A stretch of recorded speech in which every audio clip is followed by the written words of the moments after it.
Hey guys, I'm Jordan Fromer. I believe in hunting hard, hunting smart, and having a fun time while doing it. And shooting limits, well, that's just the icing on the cake. I revel in the journey just as much as the successes it brings. From ducks to dogs to decoys and guns, we'll be talking tactics, strategies, and what it takes to get the job done. Load up and take aim. This is the Duck Gun Podcast. What's going on, folks? Thanks for joining us for another episode. I'm Jordan from Duck Gun Chronicles. Got my gray-bearded co-host alongside me for the night, Mr. Full Choke, Freelance Full Choke Outdoors. I can't remember what you renamed your channel now, but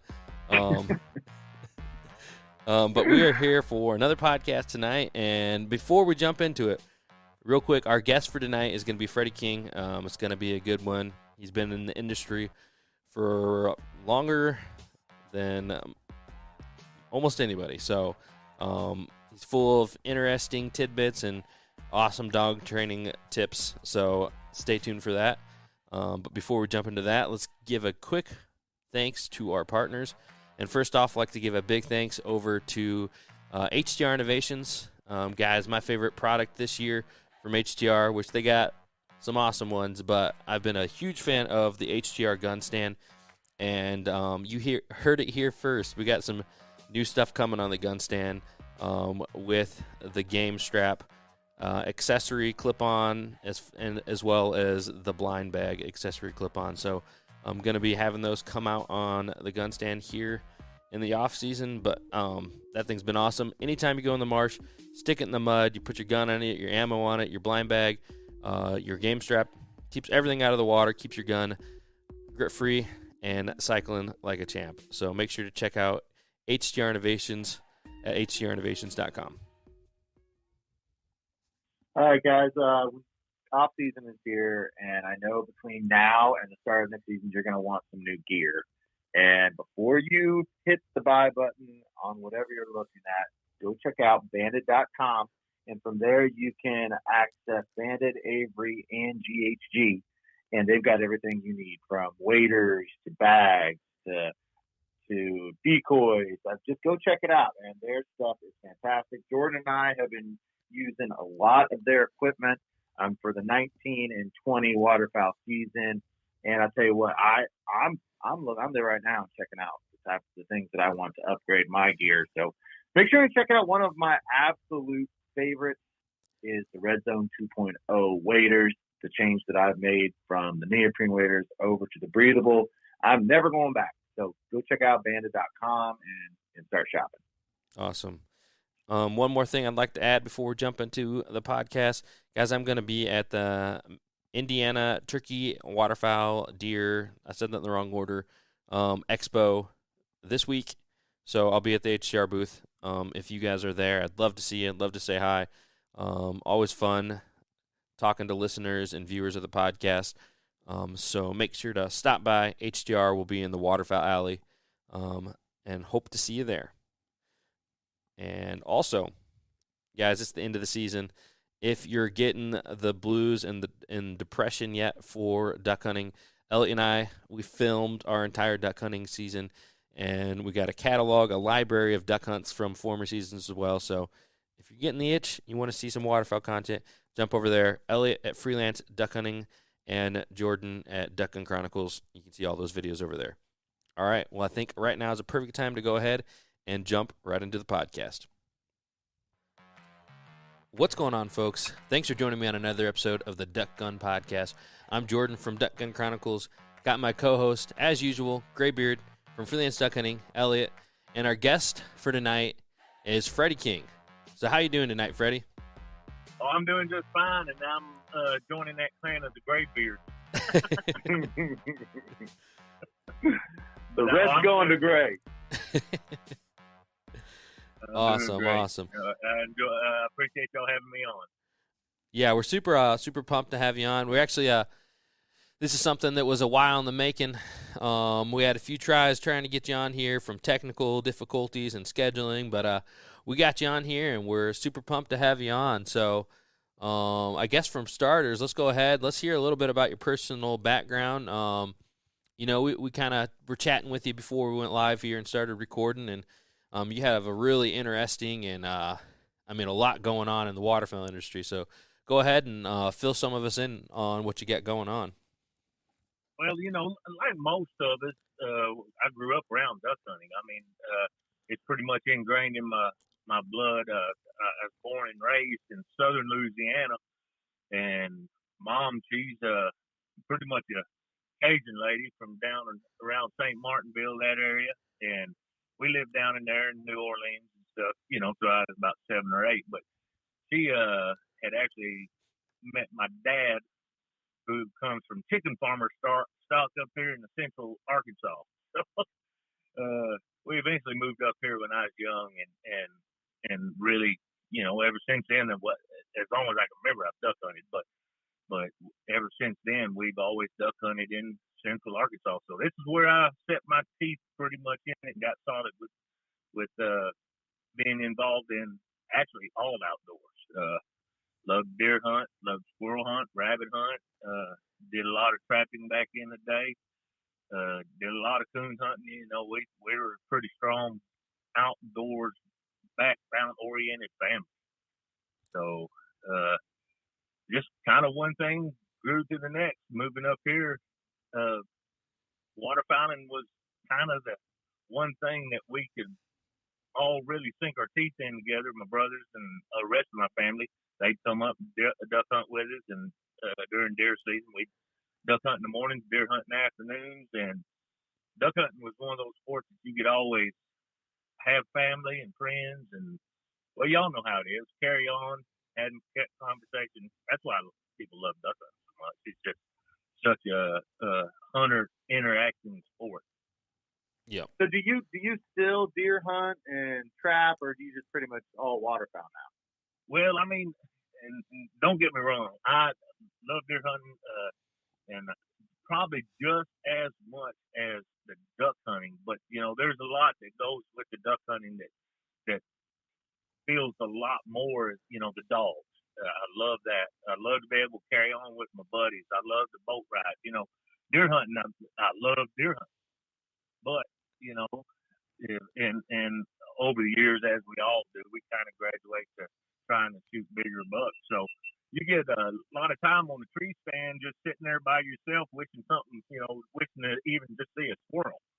But duck hunting's not that way. If it's dead out there, you're still gonna have a good time because you got a lot of things going on. You either four-wheeling or boat riding, carrying on with your buddies, messing with the dogs a little bit. So there's, it's gonna definitely be a little bit more my passion. But everything about the outdoors is, even when I go squirrel hunting, I just absolutely love squirrel hunting. But I still squirrel hunt, deer hunt, duck hunt, and or deer and squirrel hunt, small game hunt, just about as much as I do duck hunt. It's just I don't quite show them or let that out as much as I do the rest of the stuff. So, kind of going back to your earlier hunting, you said you started when you were pretty young. Do you actually remember when you killed your first duck? Oh yeah, I remember when I killed my first duck. I'm pretty certain I was 6 or 7 years old, and right in there, 6 or 7 years old, and I was hunting with my Papa Duchamp down in the Chapelaya River Basin in southern Louisiana. He's got my family's got houseboats down there all over that basin. Well, anyway, and we were just on a little pond. We were actually so far south that we really couldn't see any of the trees in the spot that we were hunting, the big cypress and those sorts of things. So we kind of got a little bit to the marsh out in the marsh in the basin, and just hunting just one little small pocket there. And I'll never forget it because it's just one of those textbook things. A single drake came in, and I had an old 20 gauge Remington pump, and I threw up, shot, and accidentally hit that duck. Now, I mean, you couldn't have timed it, and I mean, to this day, I can still remember what that duck looked like coming in. So, and I was 6, 7 years old, and I mean, that's almost 50 years ago. Not to give away my age or anything, but and ever since then I've been, been set in stone about waterfowl. And that one image still haunts me till today. That's that one look we're always looking for, them wings setting and feet down. And I didn't know what I was looking at the time, but still yet it impacted me enough to where it's lasted a lifetime and actually led to a life that I'm pretty blessed. You know what I mean? Oh yeah, yeah, and that's that's pretty crazy. That one mallard, Drake cupping right in and kind of led to everything else. So definitely a cool feeling and a cool story to go along with it. Oh yeah, well I mean it's just one of those things that and everybody's got their own story and a reason why they love it and stuff. But that right there just seemed like the epitome of it all, and it still is about as strong as I can remember. I can remember that old daggum. I think it's a Mercury motor. I know it's a Mercury, but I can't remember if it's a 7.5 or if it's a 9.9. But we used to Gramps and them. They crawfished and everything. I can still remember sitting on a painted 5-gallon bucket because the boats they built out there to run. You didn't have aluminum boats, and they literally took 2 sheets of 4x8 plywood and built what they called box boats out of. And little son of a guns are dangerous as heck. Wouldn't turn or anything like that. And about 1.5 persons about all you can fit in one without it wanting to sink. but I can still remember sitting on that 5-gallon bucket. I can still remember only having 8 or 10 decoys out and just that one duck. So that's pretty cool that it stayed that strong with me. Yeah. So I'm curious, at what point in your life growing up did you think, I may make this my full-time gig? Well, I started pushing. When I first actually had to start getting a job, 17, 18 years old, I wanted a truck. I wanted to be able to do things, and coming from a family where, if you wanted other than food at the table and hand-me-down clothes, you better go to work. So, I went to work. And Dad, he owned a construction company, and I worked pretty doggone hard during summers as much as I could if the jobs were close enough during school days after school and even on weekends. And, I try to save up as much money as I could to last during a little bit of hunting season because I found out how important money was to be able to, go duck hunting and have a little bit of time off. But construction back then, of course, wasn't nearly as strong as it was today. So you had a lot of off times during the winter. So, I'd save up money, duck hunt, deer hunt, squirrel hunt, whatever hunt during the winter months, and learned real quick that working hard led to things. But I also found out as I got a little bit older that I guess work can get get in the way of you wanting to hunt. So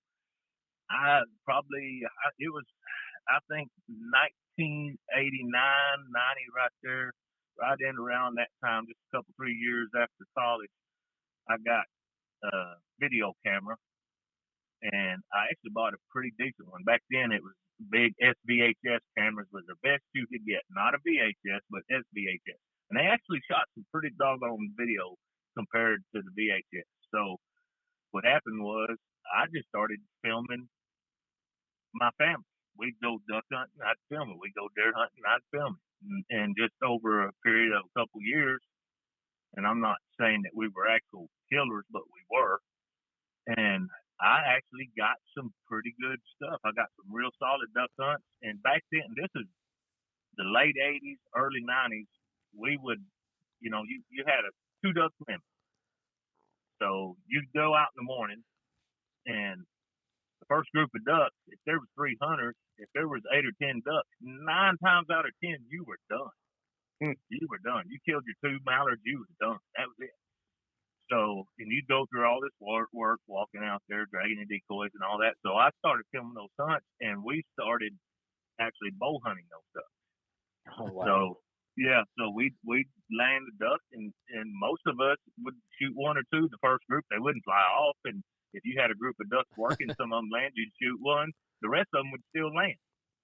So what actually happened was I got some really good stuff on film way back when, and this is when Max was down on the other side of Stuttgart, and a TV show or the local TV show had kind of got wind about a little bit of this and that, and their sports section, they did a little story on some of them, showed 4 or 5 clips. Well, then a guy started up Real Hunting Arkansas, which was one of the first outdoor television shows, and he pretty much wanted us to start filming hunts for him. And they used a lot of our stuff that I had already filmed. As a matter of fact, made one complete season of shows just off the stuff that I'd already shot. So, I mean, is there any place to see those videos now? Are those videos posted anywhere? I don't know. I don't know if Real Hunting Arkansas has those anymore. Back then, that was before YouTube. Yeah. So, I mean, or, YouTube might have been just about to get started, but, as far as them post them anywhere, I don't know where you would find them. Now, I will say this. I do have some of the old SVHS tapes from the show. I saved pretty much all of those. So those are kind of, they're antique in my mind, nobody else. But that kind of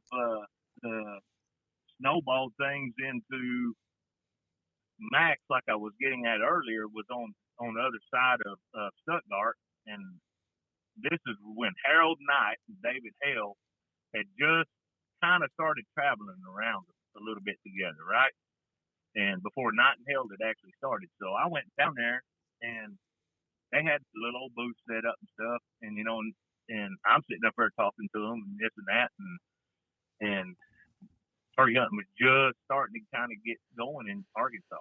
A lot of people didn't turkey hunt, but I was talking to them, and I started telling them about all this stuff I'd done with the film and all that kind of mess with the camera. And they were looking at me like I was completely a fool. They thought, here's this young snot kid telling us all this mess about filming this and that and that and this. And I could tell, and it's a 2-day show, I could tell they thought I was just full of it. You know what I mean? So I went back to the house, and I had a double-deck SVHS deal. So that evening and night, drove all the way back to Thursday. That evening and night, I sat there and I dubbed just little quick snippets of this hunt, that hunt, just 1-minute little pieces here and there. And I dubbed them all together. And I drove back down there that next day, put my own little piece of paper on the top of it there, one of them post-it things, and wrote my name and number and all that kind of mess. And it was Monday about noon when they called, and left the message, because of course I didn't have a mobile phone back then. But anyway, when I got home that evening from work, sure enough, I had a message from them. They wanted to talk about possibly doing some filming. So right there was kind of my first gig to kind of get involved, and that just kind of after Real Hunting Arkansas, that kind of threw things into action. And so now, at that point in time, were you well versed in dog training, or did that come later? Well, that came later. And let's say there's a difference between well versed and having dogs. Yeah. We've always had labs. I can't remember, but maybe 1 or 2 hunts that I've gone on as a kid that we did not have a dog. We had beagles, we had coon hounds, and we had retrievers. Now, of course, those retrievers were trained nothing like what we're doing today. Nothing. And but dogs were always a part of our lives, as far as whether we did rabbit, coon, or like I was saying, duck hunting. So I've always been around labs and retrievers. And Dad, he wasn't a trainer by any means, but he could get one to go get a duck and come back, and that was plenty good for us back then. So one thing kind of, later as things go and you kind of progress, I just one day said, I'm going to get my dog and train it. And that's what I did. And I just kind of just educated myself more and more over the years, and probably been doing dogs now hard for about the last 28, 30 years, right there about. Awesome. Yeah. So on the dog training, kind of a side note, Elliot and I have both this past year started using your website, the retrievingtrainer.com. Is that the right name? Did I say it right? The retrievertrainer.com. The retrievertrainer.com. Oh, yeah. Yep. And so we've actually both started using that. And I took my dog, which he was kind of like you're saying on your original labs, where he could see a duck and he'd go get it and bring it back. So kind of gone more to I guess technical training now, going through that, and ran him with an e-collar this year. And I didn't make it this summer all the way through. I guess what we'd call it, the series. I think it's the Meat Dog series on there. I didn't make it all the way through that, but I made it a good ways through it. And man, it was a night and day difference from the year prior to this year on his training. So he did great with that. So that's just a little side note on your Retriever Trainer website. Well, that things evolve over the years, no matter what kind of sport you're in. Just if you're in NASCAR from 20 years ago, NASCAR's have evolved. Same with deer hunting and the devices we have and all kinds of hunting. Everything's evolving. Well, so has dog training. And, back then, what our dogs did for us, that was the norm. Now we'd actually kind of laugh at that, and think, good grief, you need to train that dog, when that dog actually had some training back then, and what we thought was somewhat advanced training, which, everything evolves and you get better at it, and training methods have gotten a lot better. The training tools we have, they've gotten better, more direct on being able, and more applicable to a lot of different dogs. Our dogs, we've bred them better. So with all that, everything is advanced and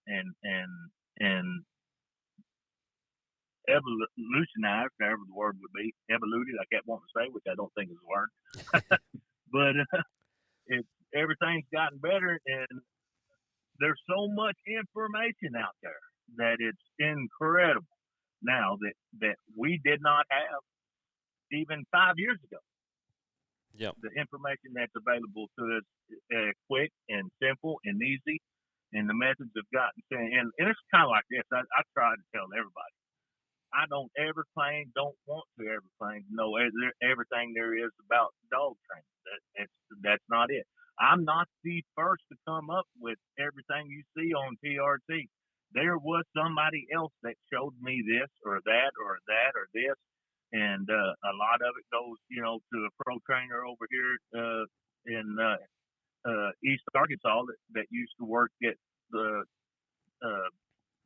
Coca-Cola Duck Club, old Harvey Shue.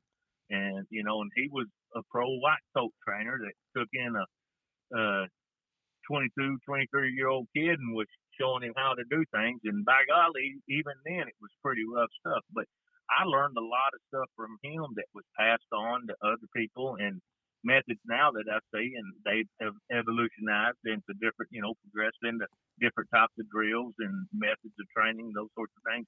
So TRT isn't 100% Freddy King by any means. It came from somebody somewhere. Now, I may have changed some of the drills. I may have added a little bit of this or that, but in all, in essence, it came from somewhere else. Mm-hmm. Well, Freddie, to give you a little bit of background on where I'm at with my dogs, I've got my dog now, who is 8 months old, maybe pushing 9 months. This is the third dog I've had. Dog number one, I did not train at all, but I took duck hunting, which, that was kind of a disaster. Dog number two, I used the old water dog book, and I actually tried to train that one. And she was a real inexpensive dog, and all I wanted her to be able to do was to go out and get the bird and come back and be steady. That was basically my goals for her. So she did that okay, and so I started a YouTube channel called freelance duck hunting and built a little bit of a following, and so I got a partnership with Flatlander Kennels and got this dog from Chris Jobman, which is, I mean, this little dog I've had now is just a completely different breed than the other two that I've had. I mean, she's well bred, and I mean, I can see already the difference. And so I was talking to Chris. I was asking his advice. Telling him I've used the water dog book in the past. What should I use now? And he put me onto your side. He said you should go get an account at retrievertrainer.com, and then he also told me to look into Chris Aiken as well. So I'm using your system now, and I know I'm a little behind where maybe I should be, but I'm not starting until she'll be over a year old would start. So I'm going nice and slow, taking it easy, using your system. And in fact, just today right now I'm working on extending her extending place. She's steadied pretty well, but I'm working on extending place. So I went into your website and I was watching your video on that, which is under the meat dog also. And I'm telling you, that video could not have been more perfect for me, because in that video, I don't know if you remember, you're working with a dog named Tank. And Tank gives you fits in that video. You got him working well on place, and then as soon as you throw him a bumper, from then on he's gone, right? And, and it was perfect, because that was exactly what my dog's name is Georgie. It's exactly the problem that I've been having with her. And I loved seeing in that video the dog actually give you problems, because what I've noticed, not so much on your videos, but just looking into things and looking at videos, it's hard to find professional trainers that have videos of dogs not doing it perfect. And I appreciated that so much, because I saw your dog messing up and doing exactly what Georgie was doing. And it was like I was watching a video of what my dog had been doing. And so I just love that about your videos, is that you don't necessarily edit out mistakes your dog's making. You show them and use that to help the training. It was just really, really good. Well, that's what you have just described is 100% what the retriever trainer is all about. A lot of folks don't know this, but I have filmed a ton of different pros over the years. I've, one of my, like we were talking about earlier, I got to travel the world basically, filming hunting shows, outdoor shows, and that led into doing gigs for Shannon Nardi, who is the owner of the Super Retriever series and who was the owner of Water Dog TV, Justin Tackett. And this is a show, 15, 18 years ago. And Water Dog was based on, Yella, a dog he had named Yella. And this dog was trained to the max, ran the Grand, and, was also a dog that everything evolved over to the Super Retriever series. But what that enabled me to do was Shannon, through her production company, Dancing Dog Productions, I got to know a lot of other pro trainers. I was already running hunt retriever club stuff and AKC tests and all that kind of mess, but it opened up a venue for me to get out there and actually film. I filmed Chris Aiken's DVDs. All right, Shannon Nardi edited those. I filmed Danny Farmer's DVDs. Shannon Nardi edited those. I filmed a ton of other stuff with other pro trainers from all over the country. And I'm talking high-end trainers. I don't really want to say any names, but I've been to, and all of them done the same thing. They showed great dogs doing mediocre work. So you never really got to see where the dogs were messing up. Well, when I decided to start CRT, I said I'm going to show the good, the bad, the ugly. We're going to see a dog doing work that's above its head, or a dog learning to do whatever lesson we have. So if we're starting e-collar conditioning, I'm going to show all the good, the bad, with the first time a dog has the e-collar on it. Just as you see in that Meat Dog series, and every single bit of PRT is a dog. You see 12 dogs going through Force Fest from the day they go on the table to the day they come off. Not a single piece of it is ever edited. Mm-hmm. It's all the good, the bad, the ugly, because we get to see where we need to be, but we get to see all the issues that happen. We get to see all the different characters of dogs. Some dogs are soft, some of them are hard, some of them are hard driving soft dogs, some of them are hard soft driving hard dogs. So you get to see all different types of characters and issues, and you get to see the fixes on the fly as they're happening. And that was my main gripe about if I was going to do TRT. I wanted to make sure that everybody got to see that their dog is just like those well-oiled machines at some point. They all look exactly the same. It's just putting the steps in front and everything comes clean. It means so much because, watching someone doing it right is fine, but what someone like me and Jordan lack compared to someone like you or Chris Aikman or Chris Jobman is when they deviate, knowing how to handle that.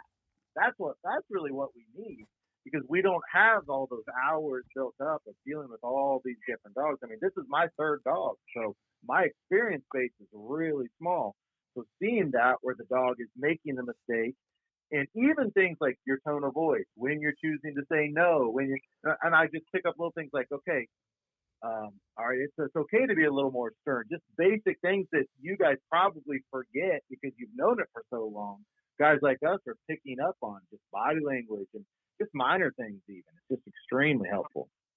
Well, that's the things that start separating you from a novice to being an AM trainer and then graduating to becoming a professional trainer, let's say, but a pro-am, let's say that, not a pro trainer like what myself or Chris might be, but the knowledge that you gain by kind of seeing those things. And like you said, there's a lot of our vocal indexes, our body gestures, our profile that we take when a dog's coming in, watching their body language. We adjust our tones and how we're reacting to them to get as much as, if a dog's coming back and he's got his head a little bit low and his tail's kind of straight out, maybe just a little bit dropped, you'll drop your posture and kind of lower yourself a little bit and get a little bit high toned with your voice, so that pup doesn't see you as any type of threat or doesn't feel any type of threatening or like he's going to get in trouble, where some of those high rolling dogs, I can't get on the ladder high enough to ever intimidate them, Mm-hmm.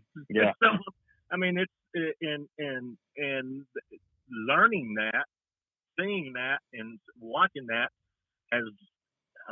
that's one of the greatest achievements as far as myself becoming a pro trainer, being able to adjust myself on the fly to every single dog, different dog in the same situation or different situation on the fly, because it'll make a huge difference in a session going south and north real quick.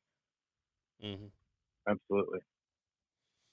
Awesome. I didn't ramble too much there, then, did I? No, not at all. Not at all. I want to make sure I'm rambling. not talking too much. I've got so many questions I could ask. I'm just rambling over here, but and I think that's one of the things that really, really got me going. Anybody that finds reward from helping or watching, a person progress in something that you're, from our kids, whether it doesn't matter, taking a youngster hunting for the first time and you see the lights come on and all that, and dog training is the same way. You see the lights coming on. Anybody that can find reward in something that they're doing and see benefit from, I don't know how I really want to explain it, but when you see that kind of reward, that's what sucked me into dog training, other than my love for watching retrievers work. I just think that's astounding. But that reward that you get from looking back, your pups turn 14, 16 months old, and you look back to where y'all were the spring before last. And you see all those little bitty steps you made and all the ups and downs. And now you got a dog that's doing, marking triples, running great 100, 125-yard blinds. And, that's a huge reward right there. Yeah. I got a question for you, Freddie. So watching your videos, one thing I've realized my first two dogs is that I was too strict with them, too harsh with them, too physical with them. Now, I wasn't abusing them at all, but I was just too punitive with my punishments with them. And so now I've backed so far off that I've tried to just go completely positive praise. But then I am seeing in some of your videos that sometimes you are given a little harsher. No, like I went too far the other direction. Can you talk just kind of about that balance of where to land? When is it okay to really get harsh with your dog, and is it okay to ever put your hands on them in an alpha physical type of way? Well, yes. I mean, just like your kids, at some point you're going to have to get the belt out. I mean, that's I've been a lot of kids don't get enough of that these days. You know what I mean? Yeah. So a lot of dogs, and we've hunted with those dogs. Their owners have failed them from day one of obedience and training by letting them be too dang crazy. And we've all hunted with that type of dog. But my theory is this, right? The way I approach things is I look at a pup, and from the time they're born to 9 months of age, 9 months right in there, give or take a month, is going to be nothing but building self-confidence. And we build self-confidence through tons of socialization with tons of different people, not just playing with kids every day. That's not socialization. The first time you did it, second time you did it, that was socialization. They've got to have new people so they don't bark, carry on, skulk, run under the truck, and every time somebody comes over. They've got to have tons of socialization with tons of different people. They have to see tons of new environments. That is major. You want to bring them to the park after they've had their all their parvo shots and everything's up to date. You can get them in more and more different environments where there's more dogs, those sorts of things. But early on, you're bringing them to Tractor Supply, carrying them in, throwing them in the cart. You're bringing them to the lake with you. They're riding in the boat.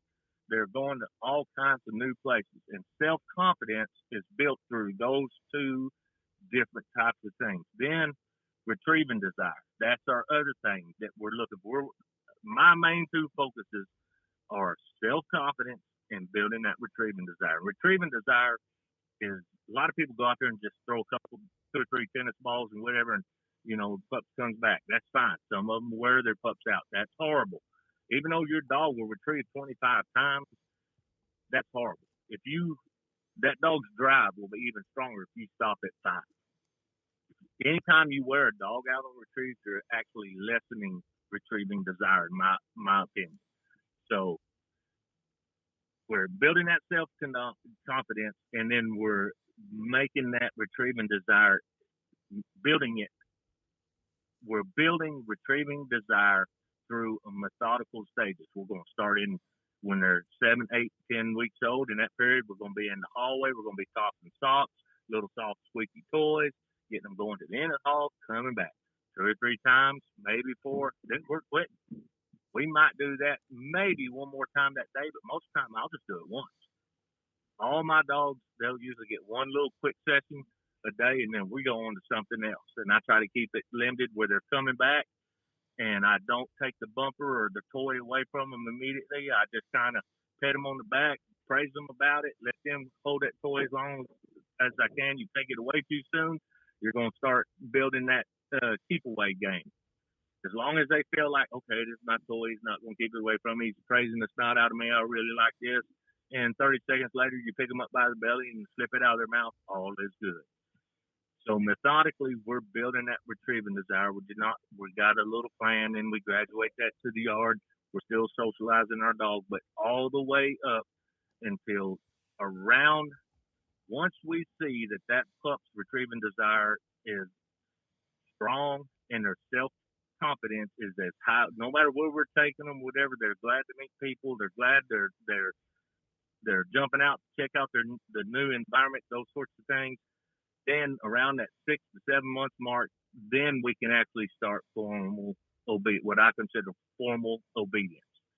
And through formal obedience, we'll start kind of shaping our dog to our pup. And we'll get a lot better judgment of their character, and if we need to lessen retrieving or lessen how much we're pushing our pups, or if we need to add to that how much we're, if we need to give them a little more as far as training time. And we'll be able to, most sessions start off at around 5 minutes.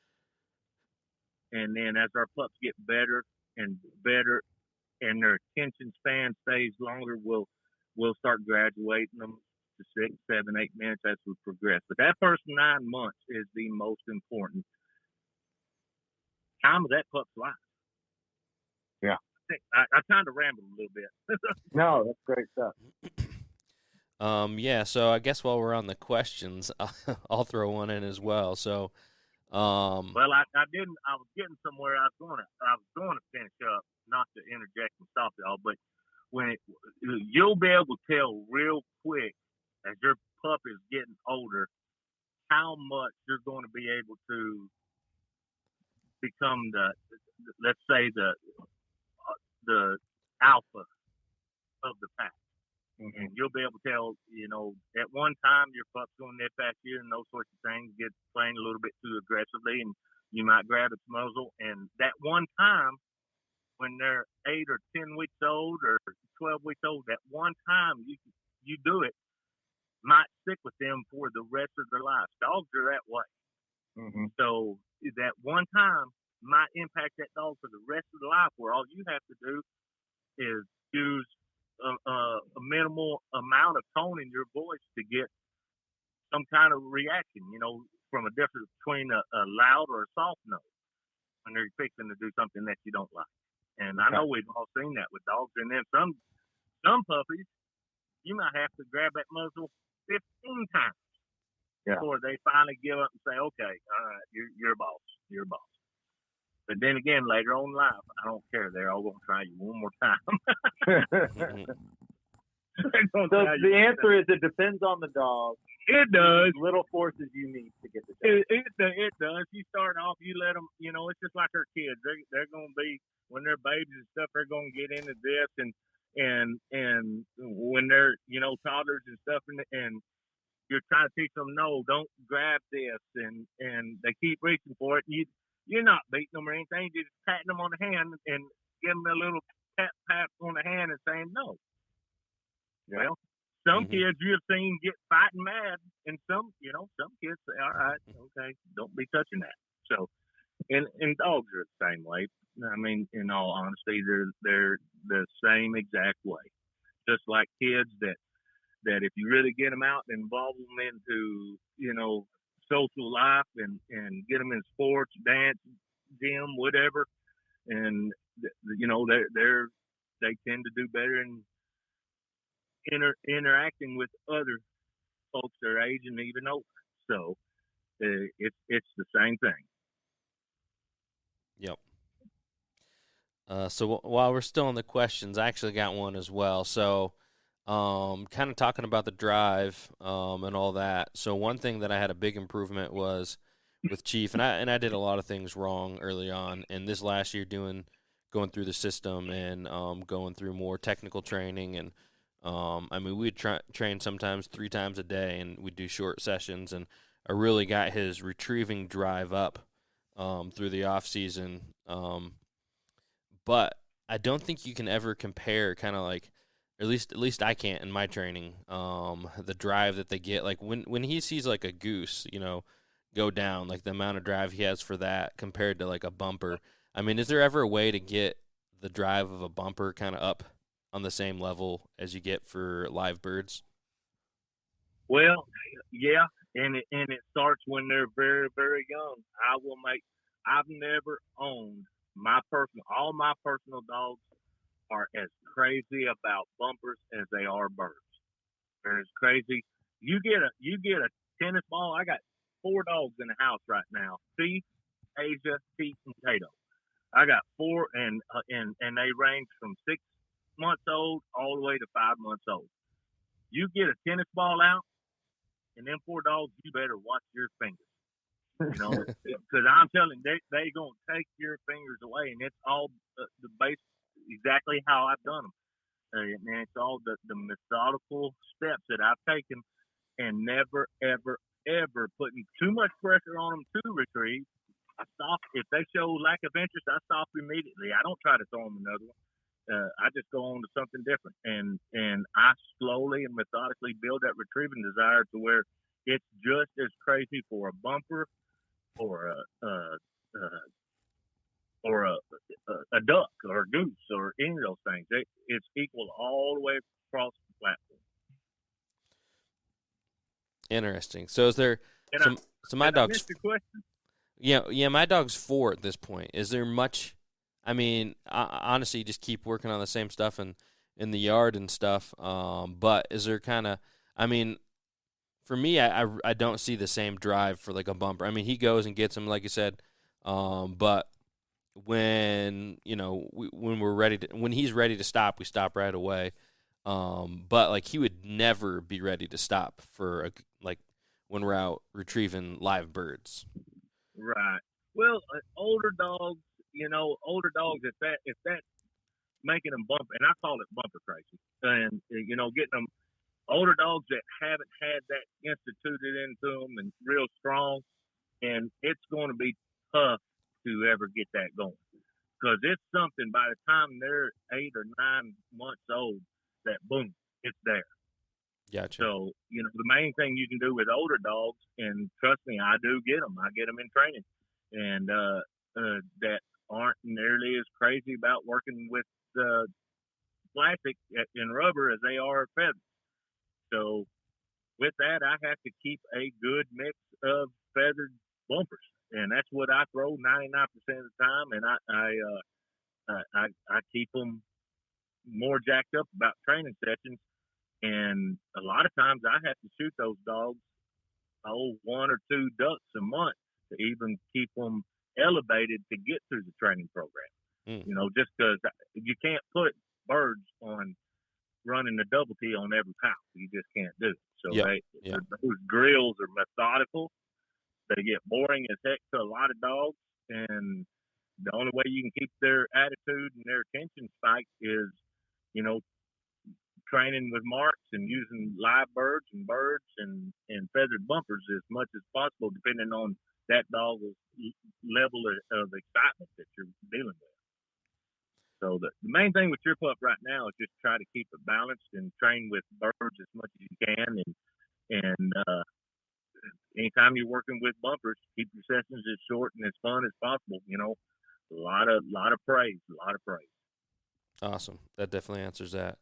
And then I got one more question that hopefully you got an answer for. So, a new issue I've had with him this year, with having increased drive when we're out hunting, is, and the people who view the videos can attest to hearing this a few times. But I mean, when he's in his mow marsh and I'm not letting him break yet for a bird, let's say we shot some geese. They're laying down in the field or flopping around or whatever. I mean, he will literally howl. It sounds like he's the one that got shot. Is there a way to get him to stop besides hitting him with the e-collar? Because I don't want to decrease drive. Right. Well, a dog that's got drive like that, you're not going to decrease that drive for hunting. That's all there is to it. Once that hunt has been established in a dog, you're not ever going to take that away. So with that we've got a lot of room for messing up, and your dog's going to rebound. That's all there is to it. That once that hunting has been instilled in them, and they love it to that level, you're not ever going to take that away. So that, like I'm fixing to tell you, that gives you a lot of room for messing up and giving a lot of pressure if you have to. Now, anytime that starts happening, you've got to instantly start nipping that in the bud. And 99% of the way times, what I do is I'm always hunting close to my dog at first, and when I'm starting them off, and I will instantly grab that muzzle, hold that son of a gun tight, and give them a good shake, no quiet, those sorts of things. And most of the time that suffices. Most of the time that suffices. Now, as we graduate in distance and they're having to sit and hunt on remotes, or out of mow marshes like your pup's doing, and they get a little bit more vocal. So they've already been corrected. They know they've been e-collar conditioned. And the second I hunt, a lot of people they don't like to put their gun down, but you'll have to put your gun down and be ready, or at least let the other fella shoot, or if it's happened after you shoot, then the second the shooting's done, you grab your e-collar with it on a lower setting than your dog's working level, is give them continuous pressure. The moment it starts, and you hold that continuous pressure till it stops. And you just got to keep that up. And then after about 3 or 4 hunts, your pup finally learns. We broke 4 dogs this year. I'm talking noisy dogs. 4 dogs this year that would never, ever, ever make a bit of noise during training. But we used some sport dog bark collars that are real sensitive to whining, even, by putting those on the dogs. And they broke those dogs, 4 dogs. They broke the dogs and educated them to noise. None of these dogs had ever really had a bark collar on as far as just barking and getting corrections, but they learned it real doggone quick. About 3 or 4 hunts, they learned to keep that mouth shut, and then that gave the ability to even get better corrections with your e-collar. Awesome. No, that's definitely helpful. Elliot, you got it? So if your pup is well e-collar conditioned, that's where I would start, right there. Okay.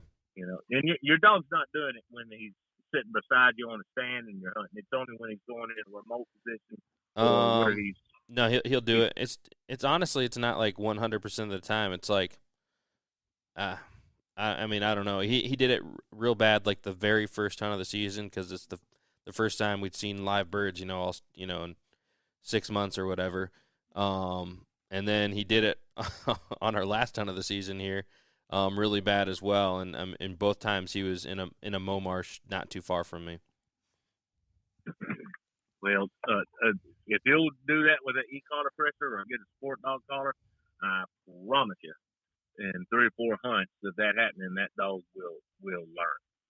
Awesome. Freddie, what Jordan's not telling you is his dog whined and screamed like crazy, and then the next time his dog, he had him leap to the mow marsh, and he jumped out of it and drove the mow marsh clear out in the middle of the decoys to retrieve a goose. That dog has got some drive. So you're not ever gonna decrease that dog's drive, and by any type of pressure that you're gonna do, and and physically assaulting that dog's not gonna do a dang thing, So whipping it or like most people would do, or get mad, and that's not ever going to do. You're not going to say anything or get pressure. No fight. They're going to be monotone about it. You're going to let the e-collar do all the work. Okay. Yeah. But I will tell you this: I love those high drive dogs. Golly, I wish they were all like that. That's something you can't put in them. Yeah, that's pretty cool. Yeah. The full story on that was the bird before that we shot just a single, and he started whining like crazy. And we have 2 dogs on the hunt, and so I was kind of annoyed that he was making so much noise, and so I didn't let him go retrieve, and it was his turn. Let the other dog go retrieve. They went and got it and came back, and so then the next flock we shot, he didn't even wait for me to let him go. He just somehow I had him tethered to the mow marsh in the back, and somehow he was able to slip out sideways and get his feet on the ground. He just drug that thing straight through the decoys. Ended up breaking the head off one of the full bodies, and got all. I was so frustrated by that. And well, I'm gonna give folks a real strong lesson here about whining, noisy dogs on your hunt. And first, I'm going to, I can't remember where I first heard this. It might have been Justin Tackett on Water Dog TV many moons ago. But quite simply, there's nothing that there's a hunt is made of, let me start again. Good grief. I'm watching these people walk down the road, and I'm like, well, do I need to get my gun or not? They kind of look a little funny. Anyway, they're going on.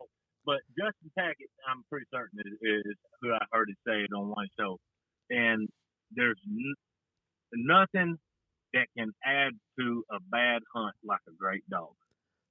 Watching a great dog work and stuff, and there's nothing that can ruin a great hunt like a bad dog. Mm-hmm. Yep. So that with that analogy, noise becomes a part. I've seen dogs scare off flocks of honkers. I've seen them scare off flocks of ducks. Those sorts of things. But it all starts.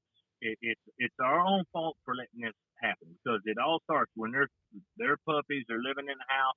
They start barking at people and barking at this.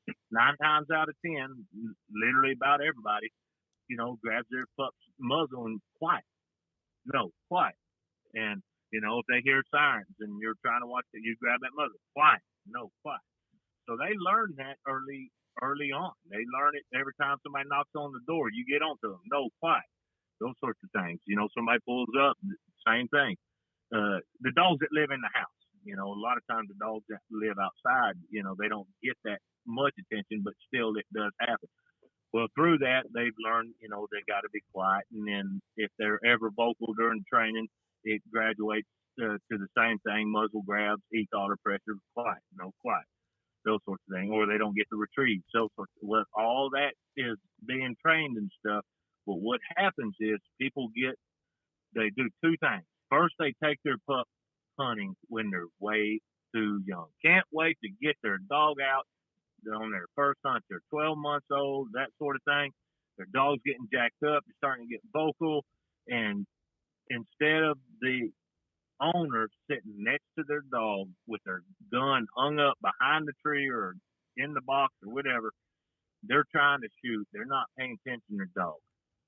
And they're conditioning that dog to that kind of behavior. And I think 2 things are extremely important. Never, ever hunt your dog when they're young.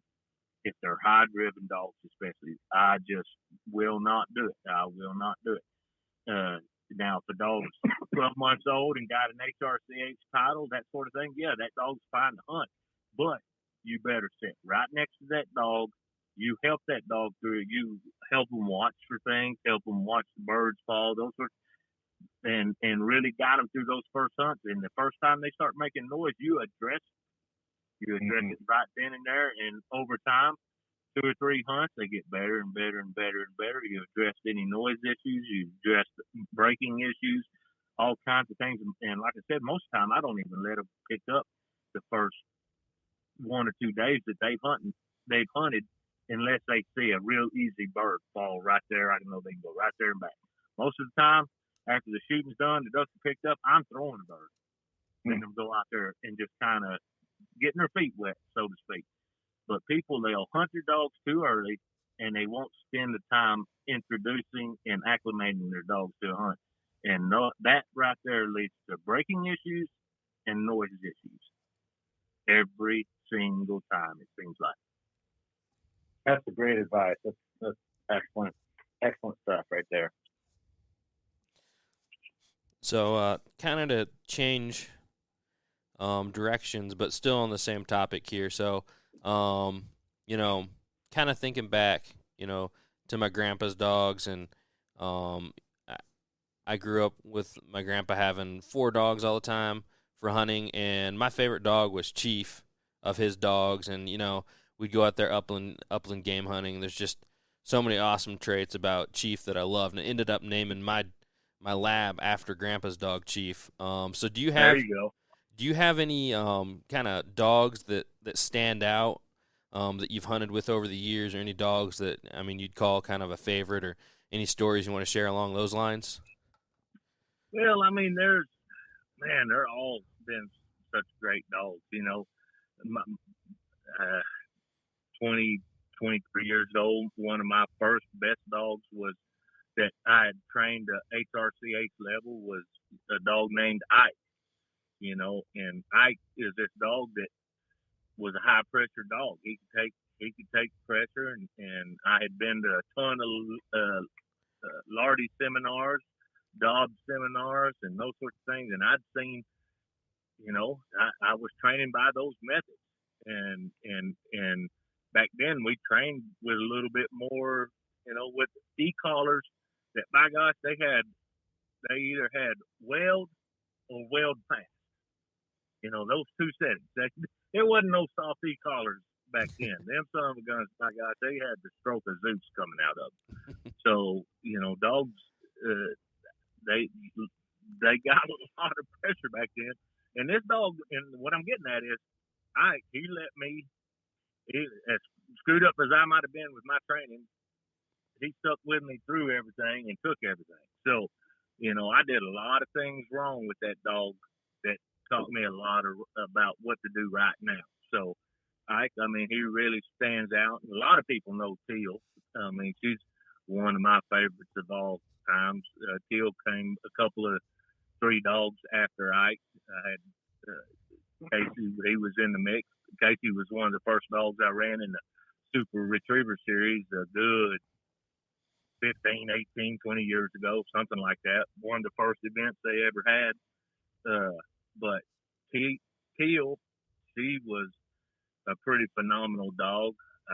Got her HRCH on her, as I have the other ones before, and her masters, and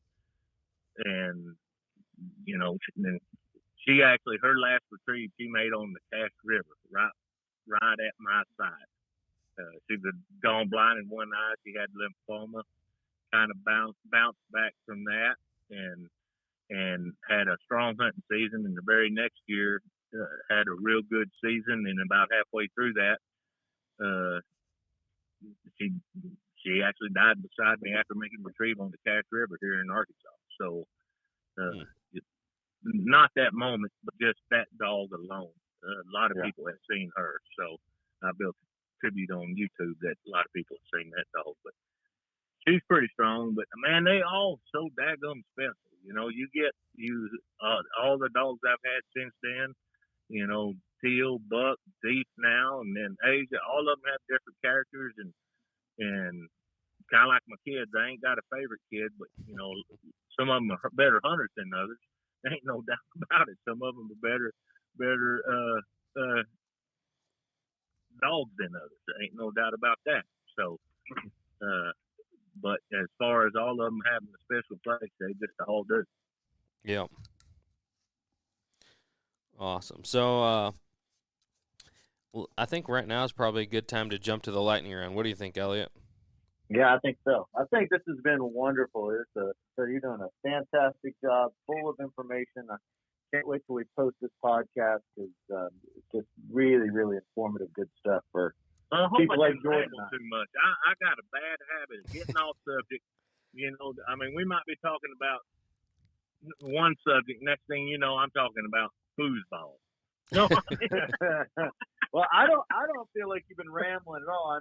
People like our listeners and Jordan and I who are amateur trainers. I just soak it up because I just can't get enough of information from guys like you. So just keep doing what you're doing. Well, that's the main thing right there. Like you said, amateurs. That's the one thing with the retriever trainer that I made 100% sure of, that I am available 100% to every single member through Facebook Messenger. I don't care. I answer 100 to 150 questions a day, and it's just not I'll write 2 paragraphs if I have to, and I want everybody to keep me up to date on their pups. We got a strong membership. We just donated 2 free memberships to give away to every HRC club. That's 123, 24 clubs, something like that, to give away at either their spring or fall hunt tests. And all these people, I want every single one of them messaging me, because that's so important to have guidance, letting you know, hey, you're doing the right things, and getting those questions that pop up answered, as quickly as possible, and help all the way through the training process. There's folks now. TRT's been in existence now a little bit over 3 years, and I can remember several dogs that were 6 weeks, 7 weeks old starting the program now, and are master dogs going to master nationals this year. How awesome is that? Oh, And yeah. for those of you that are listening, if you join and become a member of the retrievertrainer.com, then over at Facebook, you're able to join a private group. And just like Freddie said, that's one thing that amazed me was I reached out to you a couple times. Your response was just so quick. It just blew my mind. I don't know if it was Jordan or my dad or who it was. I was like, man, it's like Freddie's right there. You've got total access to him, which is a huge benefit to the whole system. Well, that's, it's that would be, I mean, that's to me one of the best aspects of TRT is knowing that you've got help, somebody to help you through the process, especially amateurs. I mean, that's just because I was an amateur at one time. Heck, I still don't know everything. So, I mean, and even to this day, just to add to it, Chris Jobman, Chris Aiken, Mark Miles, they're all really great friends of mine and other pro trainers across the country. I have no qualms about giving one of them guys a call or talking to them about training. And, if I've got an issue and I'm having problems, if I can do that, why can't anybody else do that to me?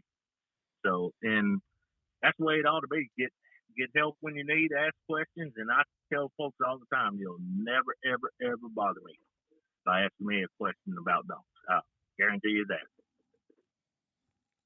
Awesome.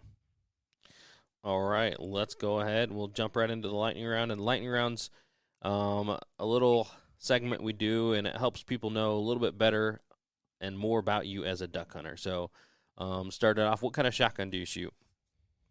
Benelli M220 gauge. And what kind of ammo do you shoot? I'm shooting 90% of the time. I'm shooting heavy metal number 4s out of that son of a gun. Number 4s for ducks and geese. Geese I'll drop down to 2s, but I still shoot heavy metal. And what's your favorite terrain to hunt in, as far as like rivers, marshes, flooded timber? Oh, green timber all the way. I had a feeling, being from Arkansas, that's what you'd say. Well, and I will tell you now, this past year we graduated to hunting a lot of different areas. Kind of getting back to some of the roots of where we hunted. We jumped into a lot of willow breaks, hunted oxbows a little bit more, but the willow breaks we really jumped onto them this year. Had a great season too. What is a willow break? Willow break is, you got river willows, and they'll grow in the kind of the lowland areas that hold water most of the summer, and they'll just barely dry up just enough for willows to take hold, and then they'll flood again real easily. So you get a lot of duckweed, a lot of different grasses of that type in them. So they were hot this year for us. Up here in Kansas, I always love willows around here too, whether they're flooded vegetation or not. Oh yeah. Well, they're also a great, anytime they can get something up pretty high, and they're a good break from the wind and the weather for them too. Yeah. Mm-hmm. Most of those areas are pretty doggone thick. So I think I'll probably know the answer to this question as well. But ducks or geese? Ducks. And then one ducks, specifically, I guess for you in your area, I know you do a lot of getting in with boats. So surface drive or longtail? Surface drive. Bud Buddy XDR. Awesome. And then face paint or face mask? We generally don't do either. I grow such a thick beard, I can't get anything to wash off me if I was to put it on.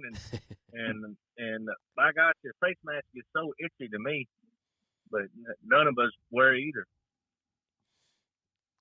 Alrighty, and then last one to round this off.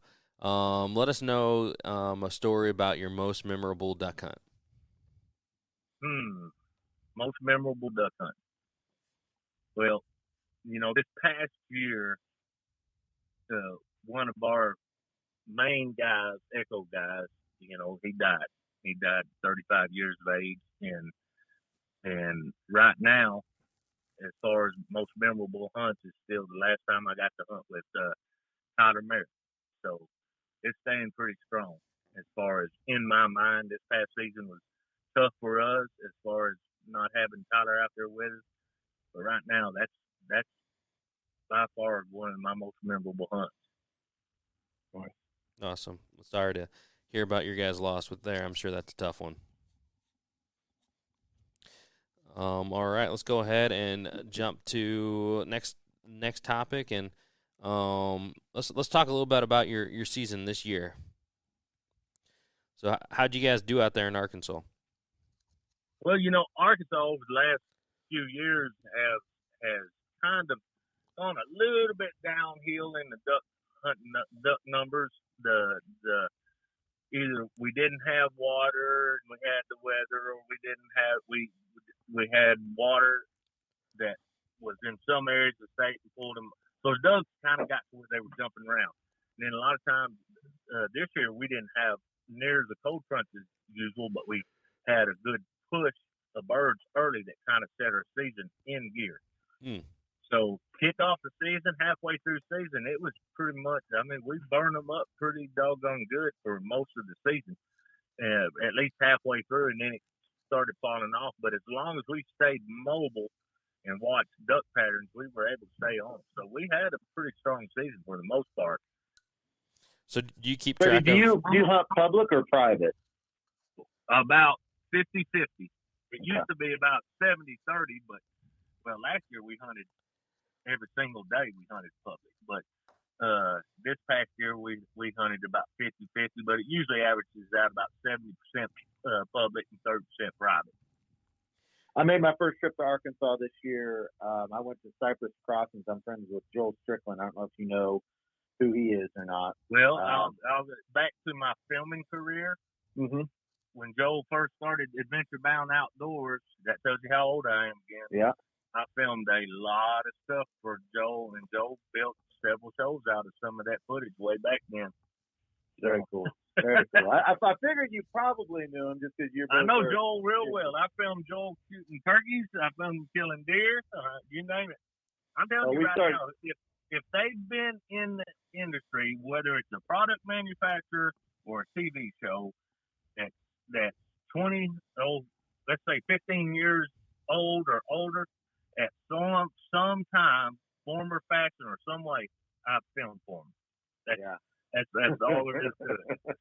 That's awesome. Well, we were down right after Christmas, and it was 3-day hunt. First few days were in the 60s, so we struggled a little bit, but it was a great experience. And we shot birds, especially the last day. But it was a fun experience down there. Awesome. Glad y'all got on some. So do you guys keep track of numbers as far as like number of days you hunt and birds you harvest? We'll keep up with our days, but not really our harvest as far as how many we kill, that sort of thing. But this past year I hunted 57 over our 60-day season. Wow. And last year I hunted 59 of the 60-day season. Which day are you cutting out on? Most of the time, it's going to happen the day of the World Championship. So many of the guys blow in it that we don't hunt that morning, but we'll hunt the next morning. But we don't. So I'll go down to Max, I'll hang out, and those sorts of things. So I'll miss a day there. And usually the weather is so doggone bad, we don't go out at least 1 or 2 days. You mean bad as Thanksgiving morning, Christmas morning, you're going. Oh, yeah. Yeah.